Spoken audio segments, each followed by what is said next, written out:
Recipe టేబుల్‌కు స్వాగతం. ఈరోజు Andhra special పిండి వంటకం కజ్జికాయలు ఎలా తయారు చేయాలో చూద్దాం.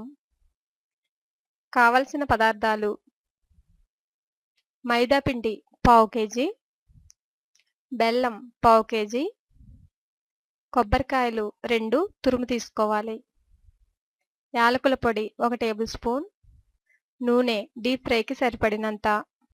స్టఫింగ్‌కి కొబ్బరి నౌజు ఎలా తయారు చేయాలో చూద్దాం. ముందుగా ఒక గిన్నెలో బెల్లం వేసుకుని, బెల్లం మునిగేలాగా వాటర్ వేసుకుని, బెల్లం కరిగే వరకు మరగనివ్వాలి. లేదా బెల్లాన్ని సన్నగా తురుముకుని వేసుకోవచ్చు. ఇలా మరుగుతూ బెల్లం అంతా బాగా కరుగుతుంది. సిమ్‌లో పెట్టి బాగా మరగనివ్వాలి. లేదంటే అడుగంటుతుంది. తర్వాత సిద్ధం చేసుకున్న కొబ్బరి కూరను బెల్లం పాకంలో వేసుకుని, బెల్లం అలాగే కొబ్బరి తురుముకు పట్టేలాగా బాగా కలుపుకోవాలి.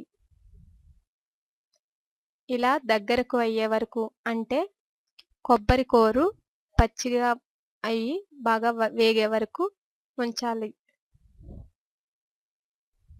అలా కలుపుతూనే ఉండాలి. ఇలా కలుపుతూ ఉండగా తడిపోయి ఇలా తయారవుతుంది. ఇక్కడ వీడియోలో చూపిస్తున్న విధంగా వాటర్ అంతా ఇంకిపోయి ఇలా దగ్గరకు అయ్యి బ్రౌన్‌గా తయారవుతుంది. తర్వాత సిద్ధం చేసుకున్న యాలకుల పొడిని వేసుకుని కలుపుకోవాలి. యాలకుల పొడి వేసుకోవడం వలన కొబ్బరి నౌజు చాలా టేస్టీగాను అలాగే సువాసనగాను ఉంటుంది. ఇలా కొబ్బరి నౌజును సిద్ధం చేసుకుని ఒక పక్కన పెట్టుకోవాలి. ఇప్పుడు పిండి ఎలా కలుపుకోవాలో చూద్దాం. ముందుగా మైదా పిండిని బాగా చల్లించుకుని ఒక పళ్ళెంలోకి వేసుకుని ఉండలు లేకుండా కలుపుకున్న తర్వాత వాటర్ వేసి మనం చపాతీ పిండి ఎలా కలుపుకుంటామో అలాగా పిండిని కలుపుకోవాలి. వాటర్ మరీ ఎక్కువగా వేయకూడదు. అలా వేయడం వల్ల పిండి బాగా పలచగా అయిపోతుంది. పిండిని బాగా మెదుపుకొని ఇలా పూరీ పిండిలా తయారు చేసుకోవాలి. ఆ తయారు చేసుకున్న పిండిని చిన్న చిన్న ఉండలుగా చేసుకుని ఇలా పూరీలాగా ఒత్తుకోవడానికి సిద్ధం చేసుకోవాలి. మొత్తం ఆ ఉండలన్నిటిని పూరీలాగా ఒత్తుకుని పక్కన పెట్టుకున్నాం. ఇప్పుడు సిద్ధం చేసుకున్న పూరీని ఒకదాన్ని తీసుకొని కజ్జికాయ అచ్చు మీద ఇలా అడ్జస్ట్ చేసుకోవాలి. ఎడ్జుల వరకు చపాతీ వచ్చే వరకు చూసుకుని దాంట్లో మనం సిద్ధం చేసుకుని ఉంచుకున్న కొబ్బరి నౌజును వేసుకోవాలి. వేసుకుని ఒకసారి క్లోజ్ చేసి చివర్లో ఉన్న పిండిని నెమ్మదిగా తీసివేసేయాలి. ఇలా చివర ఉన్న మొత్తం పిండినంతా ఇక్కడ వీడియోలో చూపిస్తున్న విధంగా తీసివేసిన తర్వాత ఓపెన్ చేయాలి. అలాగే నార్మల్‌గా ఎలా తయారు చేయాలో చూద్దాం. ముందుగా పూరీని తీసుకుని పిండిని పూరీలాగా ఒత్తుకుని దాంట్లో ఒక వైపున కొబ్బరి నౌజును వేసుకోవాలి. వన్ సైడ్‌కి కొబ్బరి నౌజు వచ్చేలాగా వేసుకుని రెండవ వైపు నుంచి ఇలా క్లోజ్ చేసుకోవాలి. ఎడ్జెస్ సమానంగా వచ్చేటట్టుగా అడ్జస్ట్ చేసుకుని వేలితో ఇలా నొక్కుకోవాలి. ఇలా నొక్కడం వల్ల ఓపెన్ అయిపోకుండా ఉంటుంది. మనం వేపుకున్నప్పుడు అది లీక్ అవ్వకుండా ఉంటుంది. తర్వాత ఇక్కడ వీడియోలో చూపిస్తున్న విధంగా అంచు వెంబడి ఇలా మడుచుకుంటూ అలా చివరి వరకు మడుచుకోవాలి. ఇలా ఒకే వేలో మడవడం వలన షేపు అలాగే లుక్ కూడా బాగుంటుంది. మనం వేపుకున్నప్పుడు బయటికి రాకుండా ఉంటుంది. అలాగే మరొకటి ఎలా తయారు చేయాలో చూద్దాం. ఇలా సిద్ధం చేసుకున్నవన్నిటిని ఒక ప్లేట్లో పెట్టుకోవాలి. ఒక పూరీని తీసుకుని కొబ్బరి నౌజును వేసుకుని ఇలా క్లోజ్ చేసి అంచులు సమానంగా పెట్టుకుని వేలుతో మొత్తం అంతా అంచులంతా నొక్కుకోవాలి. ఒకవేళ అంచుల వెంబడి వాటర్ వేసుకునైనా నొక్కుకోవచ్చు.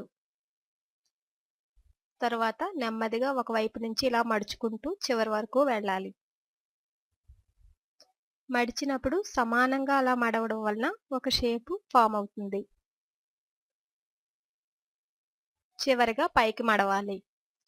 ఇలా అన్నింటిని వేపుకోవడానికి సిద్ధం చేసుకోవాలి. అచ్చుతోనైనా చేసుకోవచ్చు, లేదా ఇలా ఇక్కడ చూపించిన విధంగానైనా సిద్ధం చేసుకోవచ్చు. తర్వాత ఆయిల్ హీట్ అయిన తర్వాత మనం సిద్ధం చేసుకున్న కజ్జికాయలను ఒక్కొక్కటిగా బాండీలో వేసుకోవాలి. ఈ బాండీలో వేసుకున్నప్పుడు మీడియం హీట్లో స్టవ్ను ఉంచుకోవాలి.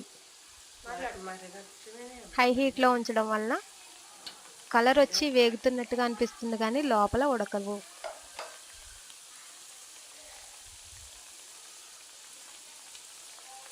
స్టవ్ మీడియం హీట్లో ఉంచుకొని గరిటెతో తిప్పుకుంటూ వేపుకోవాలి. ఇలా లైట్ బ్రౌన్ కలర్ వచ్చే వరకు కజ్జికాయలను వేపుకోవాలి. ఇక్కడ వీడియోలో చూస్తున్నారు కదా, బ్రౌన్ కలర్ లాగా ఉన్నాయి. ఇలా ఈ కలర్ వచ్చే వరకు వేపుకుంటే సరిపోతుంది. ఇదే విధంగా బెల్లంతో కాకుండా కొబ్బరి నూజును పంచదారతోనైనా చేసుకుని ఇలా కజ్జికాయలను తయారు చేసుకోవచ్చు. బెల్లం ఇష్టపడిన వారు పంచదారతో తయారు చేసుకోండి. ఇలా వేగిన ఈ కజ్జికాయలను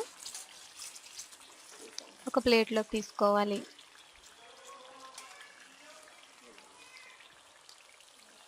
పూరి పల్చగానే చేసుకోవాలి, ఎందుకంటే పూరి లావుగా ఉంటే సరిగా వేగదు కనుక పూరి చేసుకున్నప్పుడు పల్చగా చేసుకోవాలి. ఇప్పుడు వీటన్నింటిని జల్లిగరిటెలోనికి తీసుకుని ఒక ప్లేట్లో పెట్టుకోవాలి. అలాగే మిగిలి ఉన్న కజ్జికాయలను కూడా ఆయిల్లో వేసుకుని ఫ్రై చేసుకోవాలి. ఆయిల్లో వదిలినప్పుడు జాగ్రత్తగా నెమ్మదిగా వదలండి, ఎందుకంటే ఆయిల్ హీట్గా ఉంటుంది కనుక తుళ్ళుతుంది, అంటే మన మీద పడుతుంది.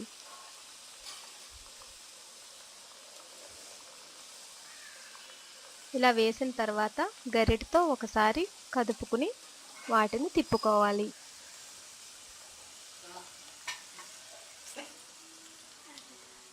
మనం చేసుకున్నప్పుడే కజ్జికాయలను చుట్టుకున్నప్పుడే జాగ్రత్తగా చేసుకోవాలి. సైడ్లు ఏమన్నా ఒకవేళ లూజ్గా వదిలేస్తే కనుక ఈ ఆయిల్లో లీక్ అవుతాయి, అంటే లోపల ఉన్న కొబ్బరి నూజు బయటకు వచ్చేసి ఆయిల్ అంతా ఖరాబ్ అవుతుంది. కనుక మనం చుట్టుకున్నప్పుడే జాగ్రత్తగా చుట్టుకోవాలి, గ్యాప్స్ ఏమీ లేకుండా చూసుకోవాలి.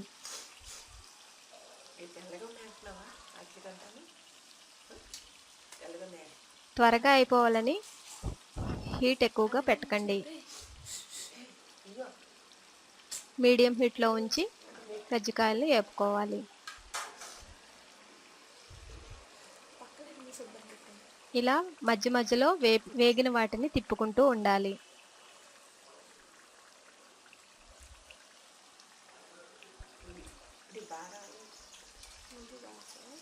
అలాగే కొబ్బరి నూజు చేసుకున్నప్పుడు కూడా కొబ్బరిని బాగా కోరుకుని బెల్లం కూడా కోరుకుని వేసుకుంటే త్వరగా అవుతుంది. బెల్లం కోరుకోకుండా డైరెక్ట్గా ముక్కలు వేసుకుంటే బెల్లం కరిగే వరకు కొంచెం టైం పడుతుంది. ఈ కజ్జికాయలు చాలా సింపుల్గా అయిపోతుంది. ప్రాసెస్ ఎక్కువగా ఉన్నట్టు కనబడినా చాలా త్వరగా అయిపోయే వంట. ఇలా వేపుకున్న కజ్జికాయలను జల్లిగరిటెలోనికి తీసుకుని ఒక ప్లేట్లోకి తీసుకోవాలి. ఇలా జల్లిగరిటెలోకి తీసుకోవడం వలన ఆయిల్ ఏమన్నా ఉంటే వాడుతుంది. అలాగే పేపర్ టవల్ ఉంటుంది కదా, ఆ పేపర్ టవల్ మీద వేసుకుంటే ఆయిల్ ఏమన్నా ఉంటే పీల్చేస్తుంది. కజ్జికాయలు వేడివేడిగా తింటే చాలా టేస్టీగా ఉంటాయి. చూసారు కదా కజ్జికాయల ప్రిపరేషన్, మీరు కూడా ట్రై చేయండి. అలాగే మీకు ఏమన్నా డౌట్స్ ఉంటే నాకు మీ కామెంట్స్ రూపంలో పంపించండి. అంతే, రుచికరమైన ఆంధ్ర స్పెషల్ కజ్జికాయలు రెడీ. మరిన్ని రుచుల కోసం రెసిపీ టేబుల్ను సబ్స్క్రైబ్ కాగలరు.